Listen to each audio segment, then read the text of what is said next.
Hi everybody, my name is Paz. I think some of you know me and some of you don't. Those that don't know me, hi. Those that do know me, hi. I'm gonna do some buttermilk pancakes today. It's a really simple kind of recipe, but it's important. It's a good recipe because you get to use both baking powder and baking soda in it, and there's a few differences between the two and why you would use one over the other or why you use both. So in the case of this buttermilk pancake, I keep touching my face, I'm not supposed to. In the case of this buttermilk pancake, we're going to use both. So I just want to talk about the difference between the two of them right now. Okay? So baking soda, this guy right here, needs a acid for it to work. So if you have lemon juice or buttermilk or yogurt or vinegar in the recipe, then the baking soda will react with the acid and it'll neutralize and it'll create lift. They're both leavening agents. They both do the same job. They lift, but anyhow, I can't remember what I was saying now. Anyway, so you need acid for this one. Baking powder, it also actually contains soda in it, but it needs heat in order for it to activate. And we can test both of these things by adding vinegar, just white vinegar, to some baking soda, and we'll get a reaction. And then we can add hot water and baking powder, and we'll get a reaction. And it's actually another way you can test to see if your baking powder is still good. If you do this test with hot water and baking powder and it doesn't create any bubbles, then the baking powder is old and you basically just got to get rid of it because it's not going to do the job that you want it to do. So we'll start with the baking soda. This is kind of a fun thing. Can you guys see me? I feel like I'm standing out of the frame. Anyway, we're going to do about 1/3 of a cup of just plain white vinegar. Okay, you guys can see that all right, I hope. And then I'm going to use a teaspoon of baking soda. And hopefully, when I pour this into here, it starts to bubble like mad. All right, here we go. There you go. That's a chemical reaction. So when you add baking soda to a batter, like the buttermilk pancakes that we're going to make later, the buttermilk has acid in it, and this is going to happen to the buttermilk, to the batter. It's going to start giving off carbon dioxide, which creates lift, and then we have these nice fluffy pancakes. But there's too much batter in the pancake mix, so we need to add a bit of baking powder, because baking powder is going to help with the lift. So I'll show you how to test the baking powder.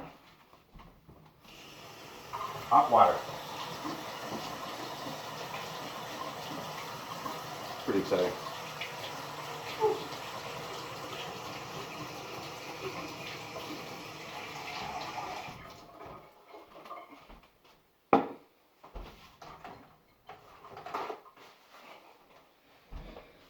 Okay, so baking powder, we got, I don't know, a little more than 1/3 of a cup, close to a quarter, I guess.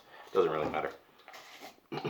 And again, I'm going to use a teaspoon of baking powder. And we're going to pour it into this hot water.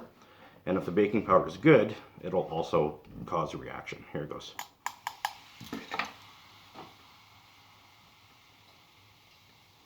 Pretty neat. I like that. So, I know my baking powder is good. I know that the baking soda is going to react with the acid in the buttermilk pancakes. So we're set to make some delicious pancakes. A couple of different things about the soda and the baking powder. Most baking powders that you're going to find in the stores, there's actually 3 types of baking powder. There's fast acting, which reacts at room temperature. There's slow acting, which reacts at high temperatures. And then there's double acting. So double acting goes both ways. Wink. It happens at room temperature and at high temp. Most of the stuff that you're going to buy, like in stores, they're mostly double acting. The fast acting and slow acting stuff, that's generally saved for restaurants and commercial baking. So the stuff you're going to buy at the store, like this stuff here, I'm not sponsored, by the way. So if No Name wants to sponsor me, what? It's going to be double acting, so use the double acting stuff. Anyway, don't worry about that. So if you put too much baking soda in your mix, and there isn't enough acid to neutralize all that soda, what's going to happen is you're going to end up with like kind of a soapy or bitter tasting pancake, which is not delicious. You don't want to do that. If you don't have baking powder, you can actually make your own by using 2 parts of cream of tartar, 1 part baking soda, and 1 part cornstarch. And you can make your own. And then you can test it the same way. And it'll keep for a long time, as long as it's an airtight container. But most places carry baking powder. So, when you are choosing which leavener to use, baking powder or baking soda, it all depends. If the recipe calls for acid or not. So if the recipe calls for acid, like lemon juice, buttermilk, something like that, you're going to use soda. If there's no acid in it, in the recipe, then you're going to probably use baking powder. Some, like I said, will call for both. So in the case of the buttermilk pancakes, we're gonna get some reaction when we mix the soda with the buttermilk, but there's so much batter that it's not going to create enough lift. So that's why we throw in the baking powder, because the baking powder, like I said, has acid in it as well, and the acid will kind of boost the soda, and it'll leave some of that tanginess behind that the buttermilk is supposed to bring to the pancakes. Yeah, and then what else can we talk about? Oh, browning. So if you, I got some cheat notes here. So the baking soda will neutralize all.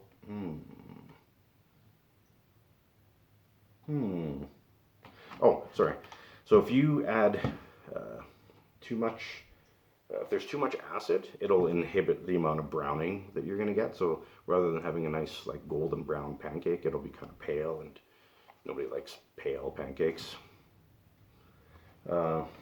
So the soda, it creates an alkaline environment. You don't need to know that, but it's probably good that you do. And alkaline environments are best for browning. Okay, so that's soda and baking powder, and I'm gonna pause the video, come back, and I'll start making some pancakes.